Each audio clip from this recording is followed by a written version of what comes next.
Welcome. I'm Assistant Chief Renee Dominquez of the New Haven Police Department. I'm here today with Mark Jenkins, who's a harm reductionist, and we're going to talk a little bit about harm reduction and law enforcement. Mark, would you like to introduce yourself and your organization? Thank you, Chief Dominquez. I'm the founder and executive director of the Greater Hartford Harm Reduction Coalition. I'm a harm reductionist, so as such, I'm a little different sort of role, but is my job, is my calling. Some might say, if it weren't for my language, my ministry, to help individuals reduce the amount of harm they cause themselves and their community as a result of illicit substance use. Since we're talking about harm reduction, what is harm reduction? Harm reduction is about reaching individuals. I guess that buzzword, that keyword people say is where they are. It's about addressing individuals in their own space, time, and language, and just assisting them. And that just covers a very wide spectrum of how we engage people. Similar to that of the continuum of change for people who are seeking treatment, from a stage of pre-contemplation all the way through action. And well, same with harm reduction. We may engage people in various, stages from, recreational use all the way through what we think of when we think of people suffering from opioid use disorder and that chaotic state. And many times how, especially in law enforcement, how you engage people repetitively as a result of that chaotic use. What is the most important thing that you would want police to know about the harm reduction and harm reduction efforts? It's our mission to keep people safe and alive until treatment becomes an option, however that looks. Can you give some examples of harm reduction for substance use disorders? Harm reduction has many aspects. What we see most when people use the term harm or was thought of for harm reduction are the earliest, pieces, syringe exchange, which we know is an immensely effective tool in reducing the occurrence of HIV infection as a result of intravenous drug use. We know through, just the numbers, everything over the years, that wherever syringe exchange exists, the numbers of HIV transmission as a result of intravenous drug use are way down. It's about helping individuals stay safe in whatever activities or behaviors they may presently be engaging in that could cause not only harm to themselves, but to their environment. In the midst of this COVID, we make sure every day at Greater Hartford in all of our vehicles, our outreach vehicles, and our brick and mortar sites, that people have access to Ppe Kits, So there'll be masks, hand soap, hand sanitizer, gloves, and this was produced in conjunction with a group out of New Haven. So, we made sure these brochures were disseminated statewide and that we give them out. So it's all about information across the board to let folk know how to stay safe in their environments and whatever it is they're doing. How does meeting them where they're at differ from just saying, well, just go to treatment? Why can't you just go to treatment?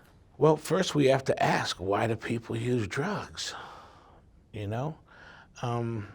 People use drugs for many, many reasons, and you can't take those away. You can't take that away without having something healthy to replace it. So because someone is using drugs, we can't just say it's a bad thing, because those drugs may meet particular needs.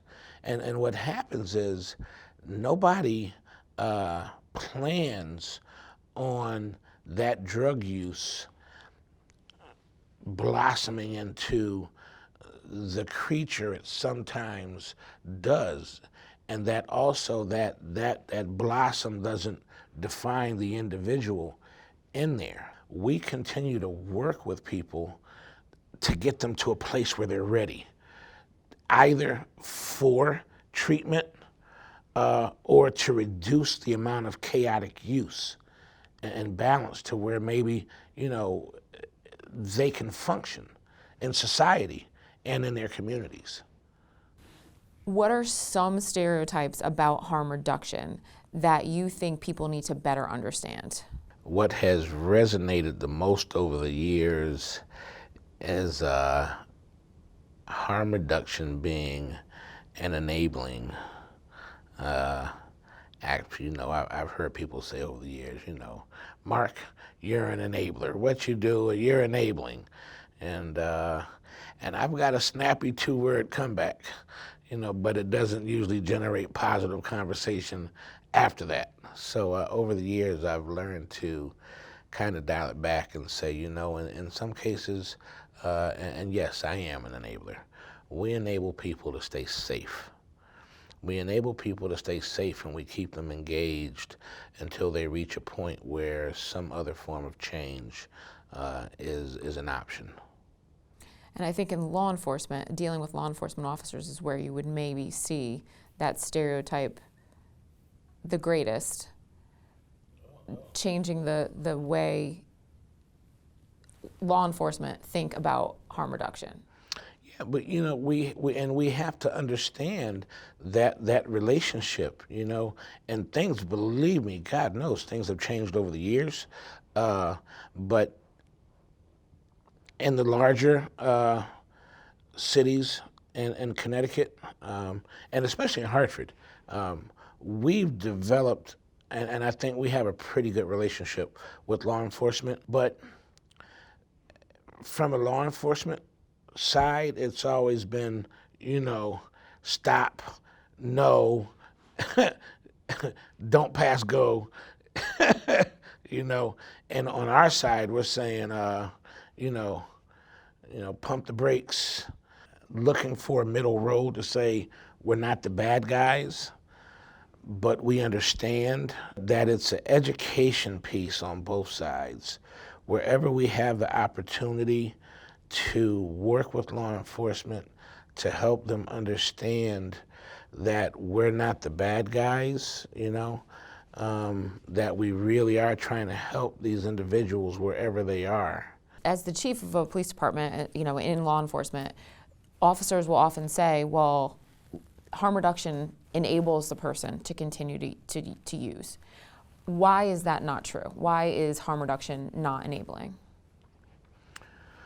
Well, I can see definitely where that comes from, but for us, we have to get through where the individual is at that time, and that can only happen, with direct engagement, with working with individuals.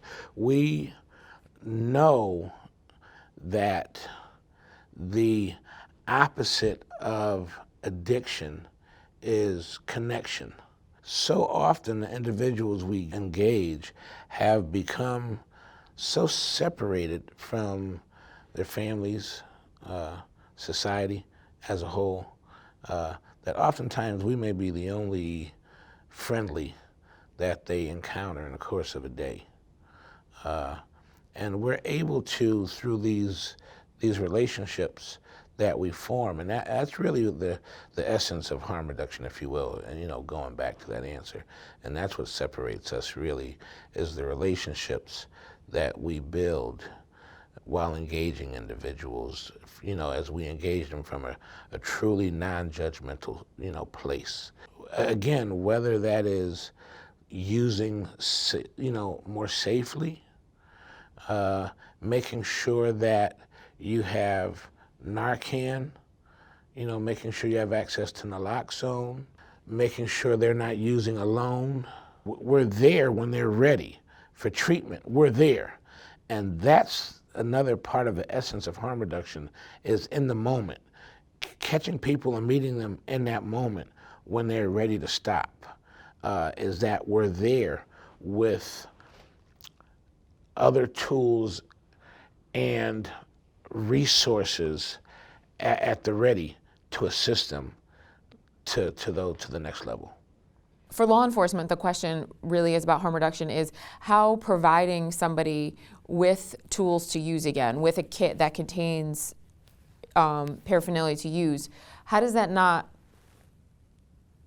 reduce the use as opposed to, it's telling somebody it's okay to use more and continue the cycle of using? Well, one thing we do know, because you provide sterile injection equipment, if we provide safer smoking kits, if we provide safer sex kits, it doesn't promote more use. I used to tell people, when you see a fire extinguisher, does it make you want to start a fire? No, it's there in case of a fire to reduce the amount of harm associated as a result of that fire. But it does keep the activities safer for the individual, to reduce the harms, HIV, cuts, infections, with a safer smoking kit. The harms associated with those activities creates further burden on the system. If we develop the relationships to say, hey, we care about your safety, we care what you're doing, and then say, listen, here's some other information along with it. We want you to stay safe. Come back and see us. When you're ready, come back and see us. But in the meantime, stay safe. Keep those around you safe. It's about developing relationships. And again, those relationships and those communications are what help to foster those warm handoffs for other forms of treatment. On one end, it may seem as though it's enabling, and I understand that. But on the other side, what we know are these public health responses, and the most effective public health responses tend to offend our morals and how we see those responses. As a law enforcement officer, how can I support somebody that I interact with and in their path to recovery? Awareness is probably one of the most effective tools. What I've found is a lot of times individuals just don't have the information. And that's really what we seek to do, is not only inform the people we serve, but the people who engage them. So if we can help by being a source of referrals, we try to work in non-traditional hours, because we know this is oftentimes when individuals, are out there are not normal 9-to-5 business hours. At Greater Hartford, we have a couple of different venues where we engage people, from our drop-in center, the mobile vans, which now also, patrol actually around Hartford, and we have flags on them. And it's kind of like, I don't want to say like a Mr. Softy, but that type of thing. We don't have the bells or anything going on, but if you see one of the vehicles, and whether it's an individual, law enforcement, or whomever sees the vehicle, they can flag them down and they'll pull over. And so then there's a full set of resources available to those individuals. So, instead of getting the ice cream, they may get a syringe, or condoms, or access to treatment, a referral for medication-assisted treatment. We have the RV where we're able to, and we're out in the community, similar to the community health van in New Haven, where we're able to, do inductions and refer people directly into medication-assisted treatment. Because we're out there, we see how law enforcement has their hands full in engaging some of the most nuisance things over and over and over and over again, So to ask someone to exercise some empathy, but that's what I would have to do. I would say, just a little more empathy and refer to us. Pass some of that burden along to us. We welcome it. Allow us, and again, it has to be by, they have to take the referral, but, give us a call, give them our information. Whatever we need to do to make that information more available or readily available to law enforcement, then, we will do. And again, I'm sure many will say, hey, screw you. We do that now and then just get tired of it. But this is such a repetitious thing. But unfortunately, and what we see so often is that many just don't get that opportunity to get into treatment, to get the things, and so many people die. But that's what we're trying to do, is develop additional lines, because we're not that far apart. Our missions really are the same, as to keep people safe. In that spirit, it may just take just more of us working together to keep people safe. I want to thank you for talking with me today, because I think it's an important tool for law enforcement. We cannot do this alone. We need to engage all of our partners, especially harm reductionists, in order to continue on in our mission to keep people safe. I would really want to thank you for coming and talking with me today. Thank you, and I appreciate this conversation.